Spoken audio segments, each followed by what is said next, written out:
Lots of governments have announced net zero strategies recently in order to be at net zero by 2050. But there's no one's really asking the question of where people are at the center of these strategies. How are people's aspirations reflected in this? What would that future vision of a net zero society look like? How would we go about our everyday living, eating, traveling to see each other or to work? And what types of households would we live in, and all of these? Net zero strategies need to answer this. And this is why critically people are beginning to ask the question, what about our lifestyles? What about our consumption? Where do we fit in this large transformation that is going on?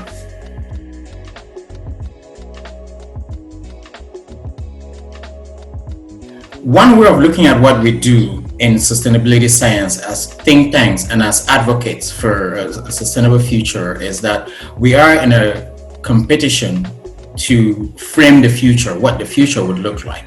We are in the business of trying to offer an alternative vision to what we have today. Who are we in competition with?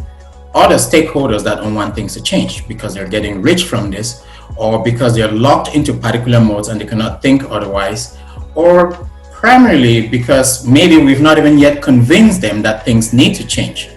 And so here, it is important that in talking about framing the future and offering a better or richer vision for the future, power dynamics tend to play a role.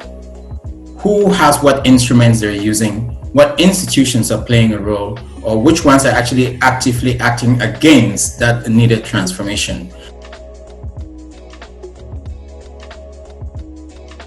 If we cannot change institutions, their principles, their modes of operation, the licensing that we give to them, if we cannot change how they engage with society, then we'll continue to be entrenched in a culture that is very consumerist and that offers very little return in terms of increased well-being. Right? So this is one of them.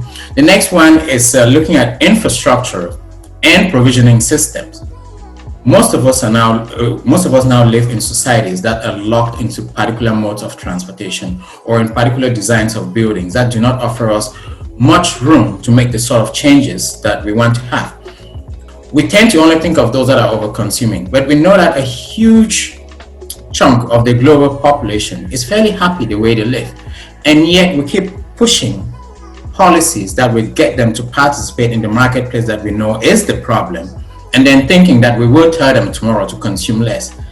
How about preemptively making sure that we protect this large global population, make sure that their needs are met and that they do not get pushed into that over-consuming zone before we also start addressing those that are over-consuming?